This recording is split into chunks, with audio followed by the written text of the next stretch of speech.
tous, nouvelle plongée dans les coulisses de l'info, de l'image et de la com. L'info sur l'info. Aujourd'hui, c'est avec monsieur Robert Lamias, bonjour. Bonjour Christophe. Journaliste, éditorialiste. Julie Ventrop, bonjour. Journaliste politique au Figaro Magazine. Pierre-Emmanuel Bigot, bonjour. Bonjour. Vous êtes politologue, enseignant, chercheur en communication. Et Muriel Réus, bonjour Muriel.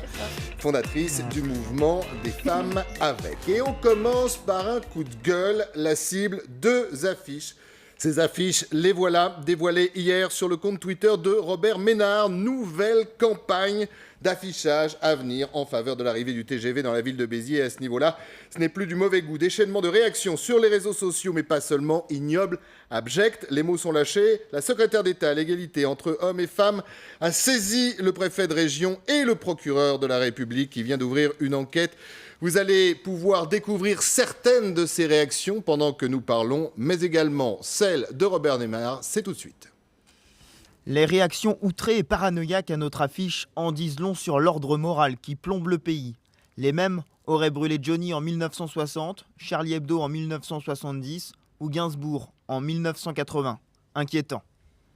Les mots sont lâchés, pas seulement, je le disais, sur les réseaux sociaux, abject, ignoble.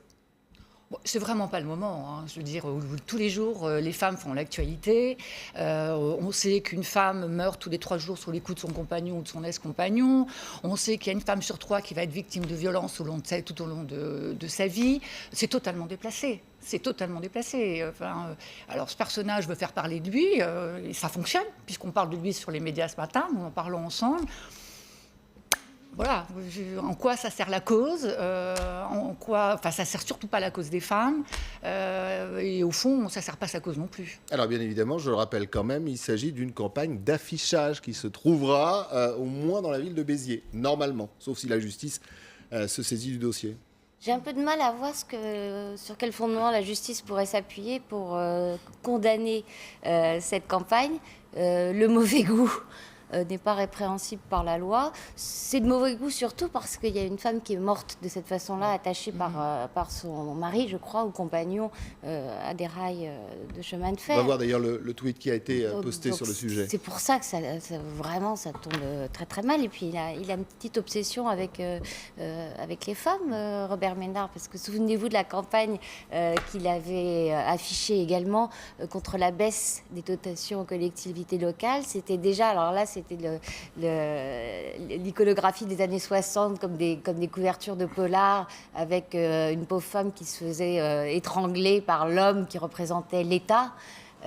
C'était déjà assez discutable, bien que moins de mauvais goût et moins inopportune que celle-là. Mais mauvais goût, inopportune, encore une fois, c'est pas illégal. Je rappelle quand même que M. Robert Ménard est maire de Béziers, donc ça Voilà, peut quand même poser des questions. C'est ça, moi je pense. C'est un homme politique, Robert Ménard.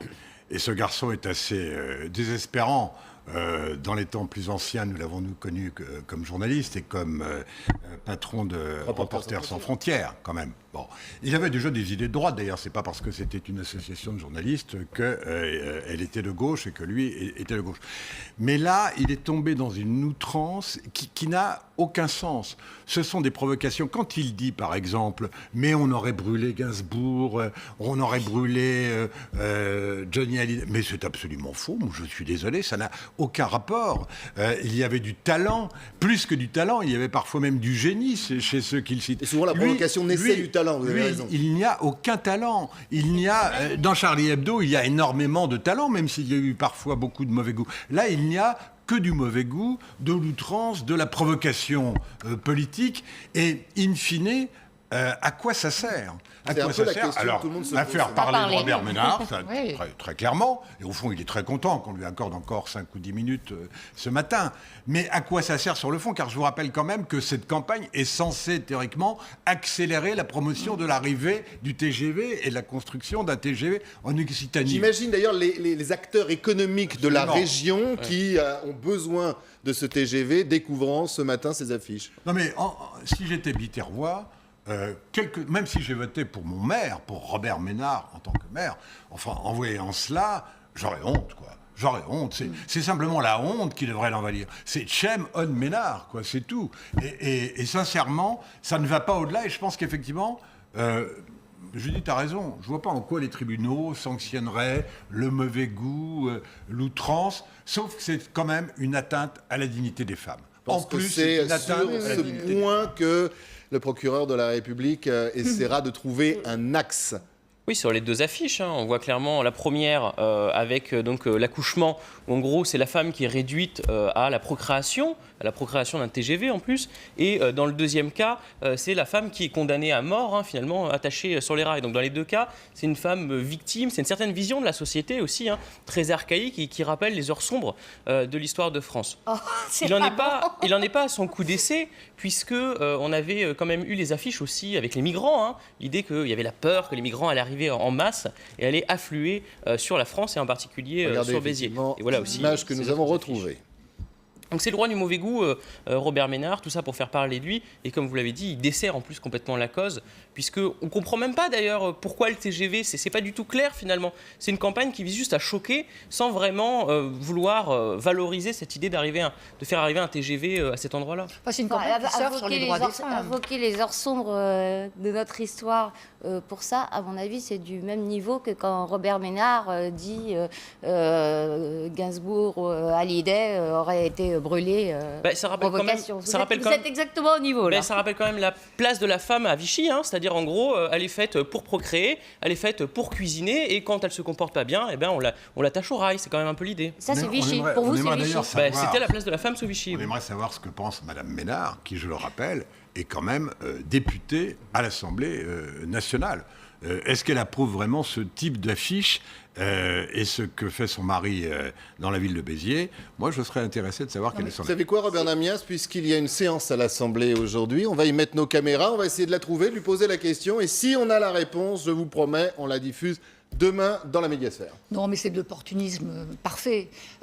Il a choisi le thème des femmes au moment où les femmes occupent l'actualité tous les jours. Ça fait longtemps. Donc je pense que c'est récurrent chez lui, donc il y a un truc qui travaille dans sa tête. Il a peut-être un problème manifeste avec les femmes en plus, donc ce serait intéressant d'interroger sa femme. Mais voilà, moi je pense qu'il y a un opportunisme parfait. On ne parle jamais de lui, donc c'est l'occasion de parler de lui. On ne parle de lui qu'à ces occasions. Il est très content, voilà. Il est dans son coin, il est content. On a fait tous les sujets sur Robert Ménard depuis ce matin et puis depuis hier. Il est content. Eh bien, vous savez quoi? On va changer de sujet. Vous avez raison. Tiens, il est 9h10. On va continuer à râler, mais de façon bien différente. Et c'est surtout, d'ailleurs, Laurent Wauquiez qui râle depuis hier. Vous allez comprendre pourquoi. L'heure du Râlons enfants. Et oui, j'ai une question à vous poser aussi sur ce plateau. Comment pourrir un plan de com? Comment faire d'un événement un bide et accessoirement se retrouver dans la lumière à la place de celui qui espérait y être? La réponse, vous a pu la vivre hier en direct. 20h de TF1, bien évidemment, il y avait Laurent Wauquiez qui faisait sa rentrée comme président tant espéré des Républicains. Mais voilà, au même moment, aux 20h, mais de France 2 cette fois, voilà ce qui se passait. J'ai décidé de quitter définitivement les Républicains. C'est une décision qui n'est pas facile, mais qui d'une certaine façon s'est imposée à moi. Je m'étais déjà mis en retrait depuis le soir du premier tour de l'élection présidentielle, quand j'ai vu que ma famille politique ne voulait pas dire clairement qu'il fallait voter Emmanuel Macron pour faire barrage à l'extrême droite.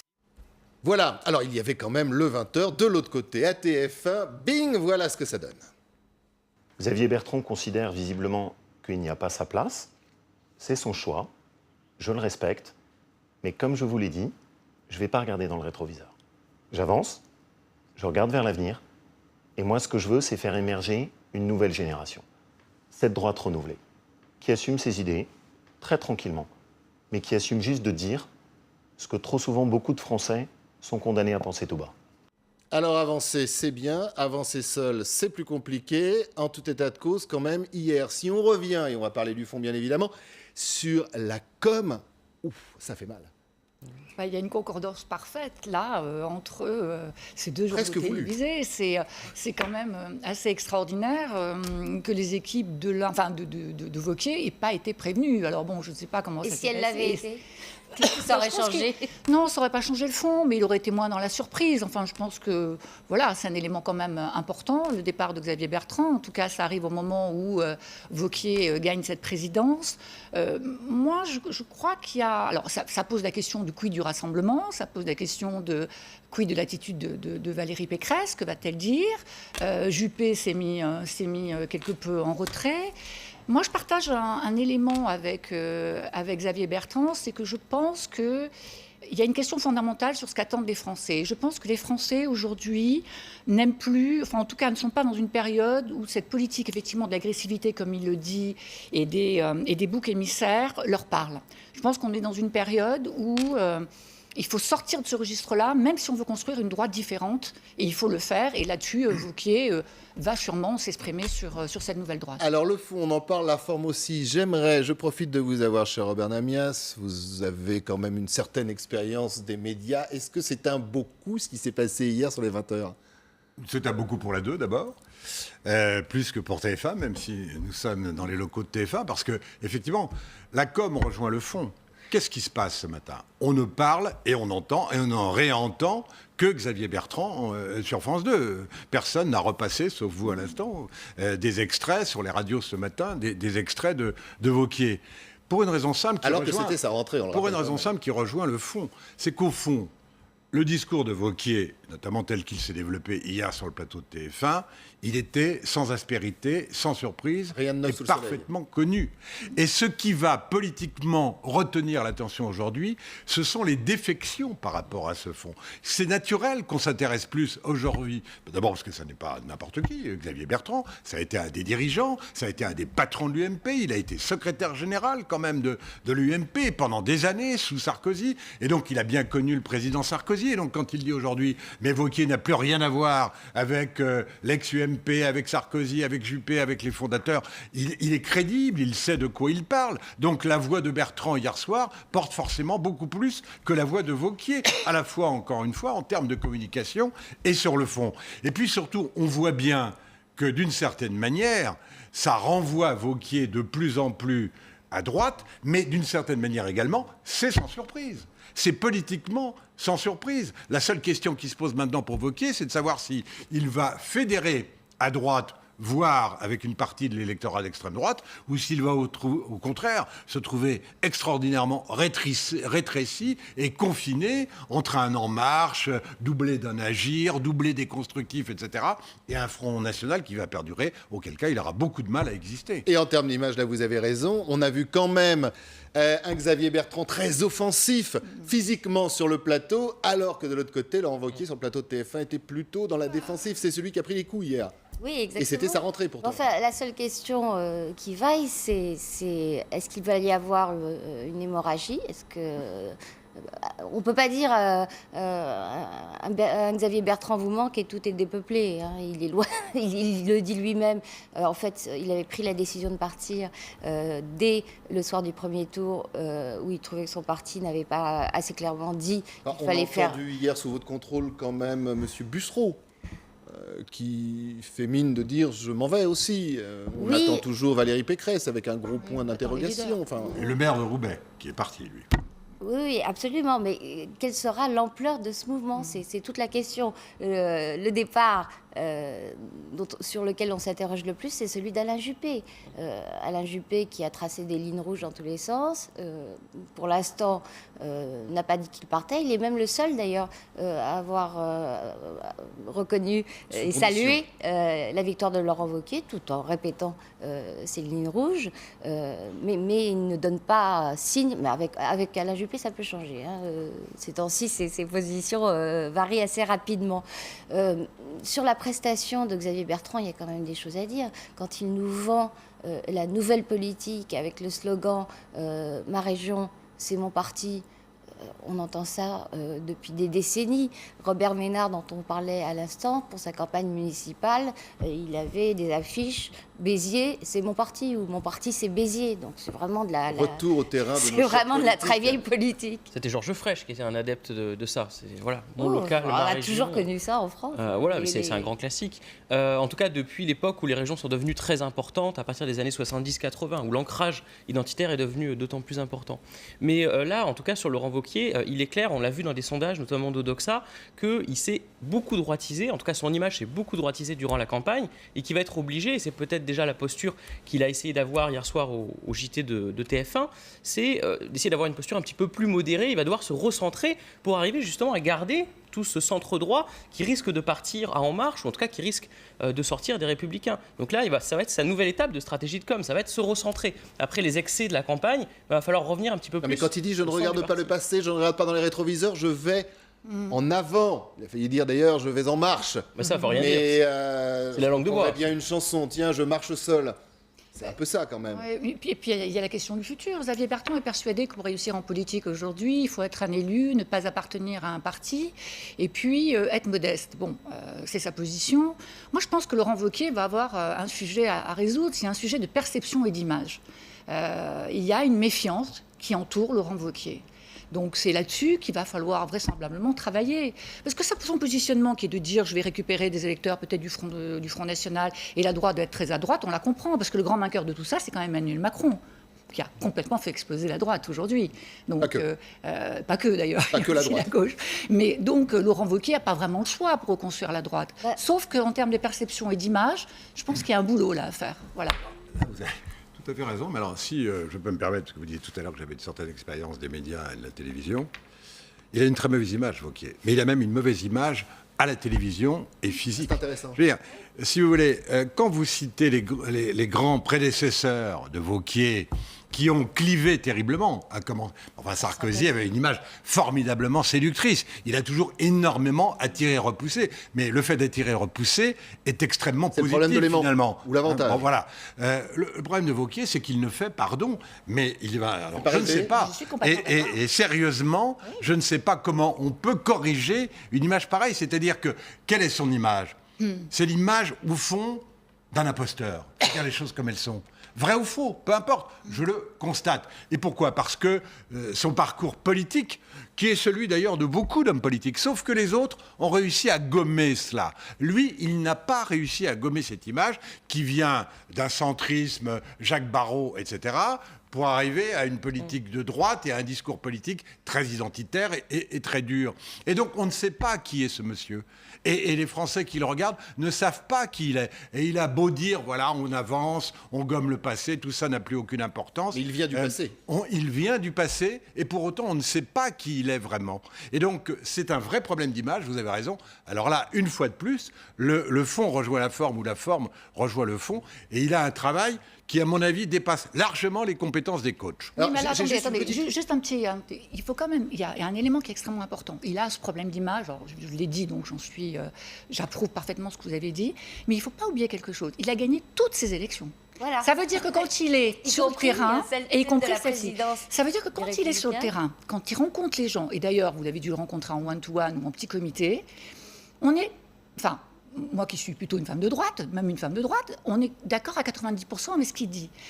C'est la perception qui n'est pas bonne, c'est son image dans les médias, c'est la façon dont il est perçu, si vous voulez, à l'image. Et là-dessus, il faut absolument travailler, quoi. Il faut que son équipe de com travaille. Il a été élu, bien élu, avec une participation qui nous a tous étonnés à la présidence des Républicains, élu dès le premier tour.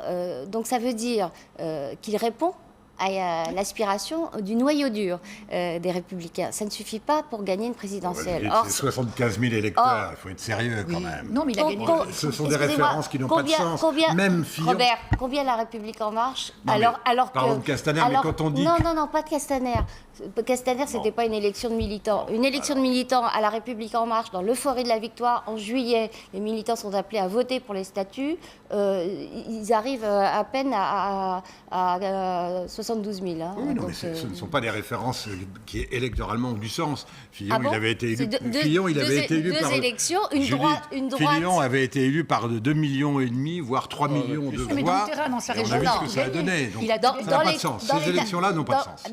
Dans l'état dans lequel est la droite, je persiste à dire que l'élection de Laurent Wauquiez est une bonne élection avec une participation inattendue par rapport à la désaffection dont souffrent les Républicains. Donc il y a quand même des gens qui l'apprécient, il y a quand même des gens qui trouvent 75 000. Bien, c'est pas mal. qu'il le représente. Les électeurs ne votaient pas. Il y a aussi des électeurs qui ont voté pour Laurent Wauquiez, Ceux qui ont voté, c'était les militants à jour de cotisation pour la région. de Fillon, l'année il y en avait dernière. 3 millions. Pour la région Faut le noter quand même. Auvergne-Rhône-Alpes, où, rappelez-vous, les centristes, avant l'élection régionale, disaient Laurent Wauquiez, jamais plutôt mourir, moyennant quoi ils sont alliés avec eux, Jean-Christophe Lagarde le premier, et ils ont gagné la région ensemble. Donc, avant de décréter que Laurent Wauquiez est fichu, il serait prudent d'attendre Non. un petit Alors, peu moi, de la voir petite ce qu'il question que a j'avais l'intention de faire. à vous poser en tant qu'observateur de ce que vous venez de dire, est-ce que tout simplement les Républicains ne sont pas fichus? Est-ce que les Républicains, ça va pas devenir le futur Parce PS? que Xavier Bertrand est parti. Non, tout simplement parce que vous venez C'est de lui dire faire beaucoup que d'honneur. Laurent Wauquiez était quelqu'un qui n'imprimait pas, qui n'avait pas d'image, qui... Ah